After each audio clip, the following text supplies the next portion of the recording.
Hey folks, I'm Gene Delasala with Audioholics. I wanted to give you an update to my COVID-19 experience and the status of how everything is going for myself and my family. For those that are not subscribers, we are basically an audio video home theater review website slash YouTube channel. We review home theater equipment and do tech articles and setup tips and all that stuff. And I know that this is out of our genre to even talk about this subject, but since I'm living through it, it's relevant at the time right now. And the only reason why I'm doing this follow-up video is I've just been getting asked by so many of our fans how I'm doing, what's going on with the COVID-19 stuff. So I wanted to give an update. And I know you guys are probably so overexposed to this whole topic on the news. I know there's a lot of panic going on out there. I'm not trying to cause any more of that. In fact, I'm trying to keep very level-headed about this, just to give you a first-hand experience of someone that's surviving through COVID-19, someone that's been diagnosed with it and had the symptoms and now is trying to get cleared so I could get back to life. I just wanted to give you guys a little perspective on this. And I also would like to say, if you know anybody that has COVID-19 that is suffering from this, please be supportive of them. Please try to offer them as much help as they can. This is tough. The hardest part is the isolation, literally not being able to go out and do errands, to go buy food, to drive. It's been very difficult in my situation because I do most of that for my family. I'm the primary driver here. And the fact that I'm only allowed to drive to the health department to get retested and not anywhere else is very difficult. And I hate asking people to bring food, and it's been rough. I'm very appreciative of those like my neighbors and a couple of friends that have been able to bring me stuff. That's been incredibly helpful to us. And the Young Angels volunteer group who contacted me from the first video, they've been incredible. I mean, they offered me the ability to get food. They've actually been paying for a couple of our meals and arranging someone to bring it here. It's been just an amazing outreach from this nonprofit organization. I'm very thankful and appreciative to them. So if you do have any ability to help out, please check out Young Angels, and I'll put a link in the description below. So again, I just want to kind of tell you what's been happening. I was originally diagnosed with this Monday night, and this was done at the hospital. I was exposed on the 28th from a visitor in the industry that wanted to come and check out my speakers that I've been kind of testing out now. So I went to the hospital to get checked on the 29th. I'm sorry, the 2nd. I'm like getting dates confused now. And that's when they tested me for the flu, and I didn't have the flu, and they tested me for strep. I didn't have strep. So then they ran the culture for COVID-19. You can see this release that I got at night. And they spelled my name wrong, which I hate, but that's just a pet peeve of mine. So anyways, they told me the results would be in 48 hours, and I got a call from the hospital the next day. That's how quick they were. And they told me I was positive for COVID-19, that I need to quarantine myself, and all of my family that I've been around, they need to be quarantined even if they're not symptomatic. I can't be in contact with them. I have to wear a mask. I can't touch surfaces in the house that they're exposed to because this virus lives on surfaces for up to 3 days, which is incredible. I just never heard of anything like that. So they told me going forward I'd be dealing directly with the health department, and I would actually have to work with them.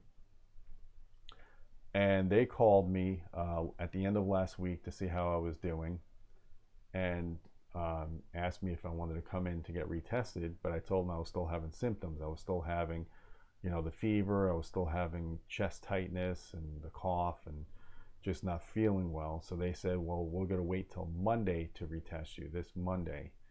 And I was doing better on the weekend. I started feeling a lot better, and I was hopeful that Monday I would go in and I'd get tested and it'd come out clear. Well, unfortunately, I got a call back this morning and I'm still positive. So they made me come in again, and I just got retested again. So I'm hoping to get better results this time. So they were supposed to come to my house to test me, but they said they didn't have the resources, and they said since I'm well enough to drive, I could drive as long as I don't bring anybody with me. and I keep isolated. I don't, go out to stores or anything like that. So I drove up, and it was kind of a strange experience because they made me go in their parking lot, in the back of their parking lot. They wouldn't let me even take any pictures of them. So I kind of snuck these couple of photos that I could.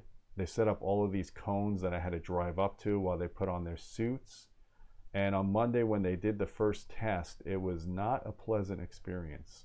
When I had the test done in the hospital, they had a specific test kit with a thin probe that they shoved up your nose. And it was uncomfortable because they go pretty far and they twist it, but it was manageable.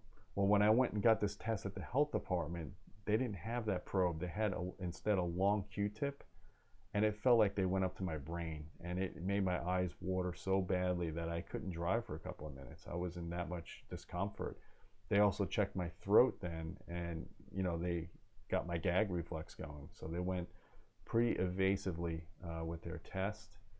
I was not thrilled. I know they weren't trying to hurt me, but it just was not a pleasant experience.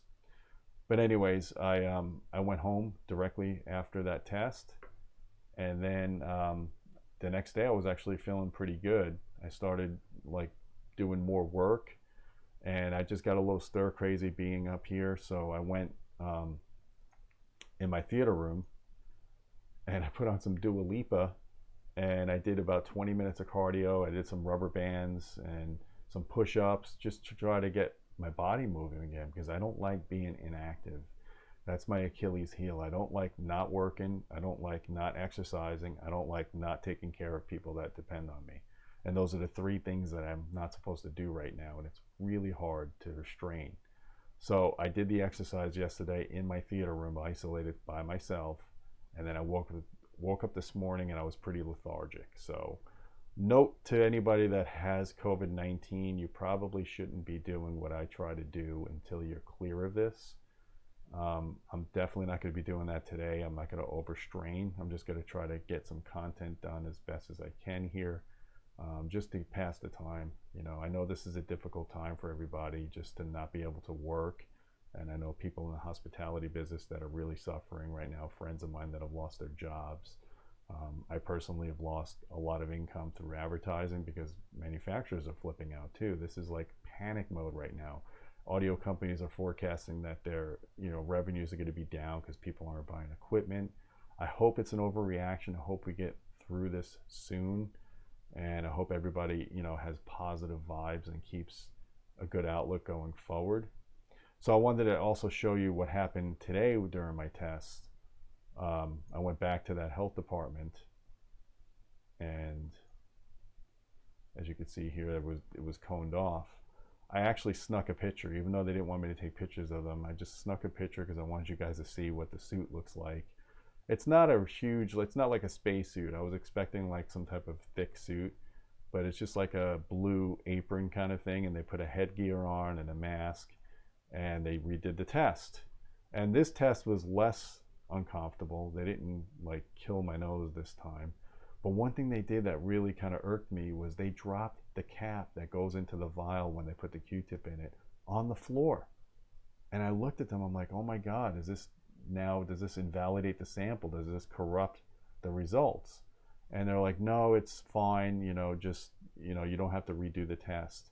And I don't know, I'm not in the medical field, so if anybody here is a doctor or involved in testing for infectious diseases, is that bad that the cap dropped on the floor like that?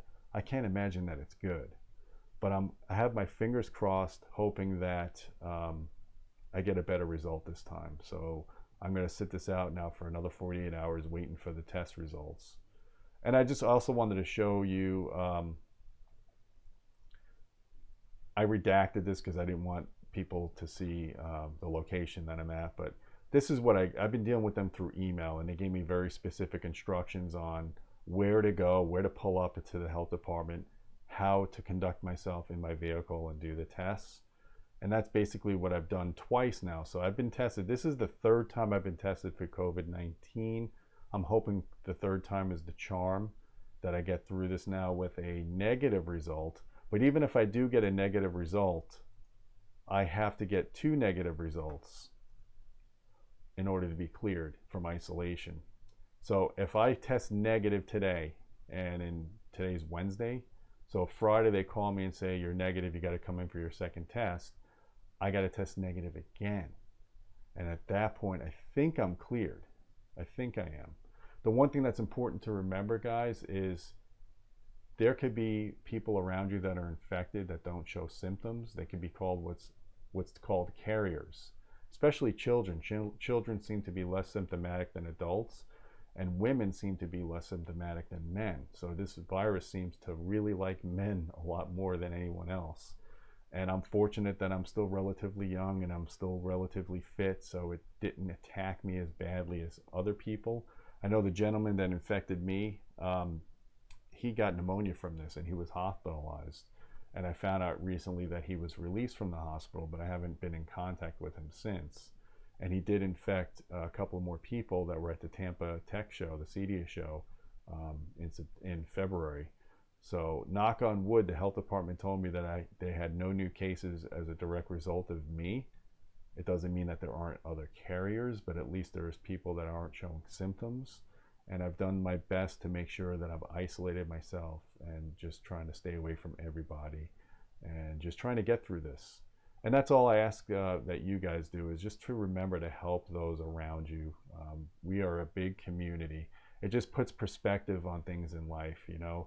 Like, I love talking audio. I love testing all the expensive gear, you know, rumbling the house with bass.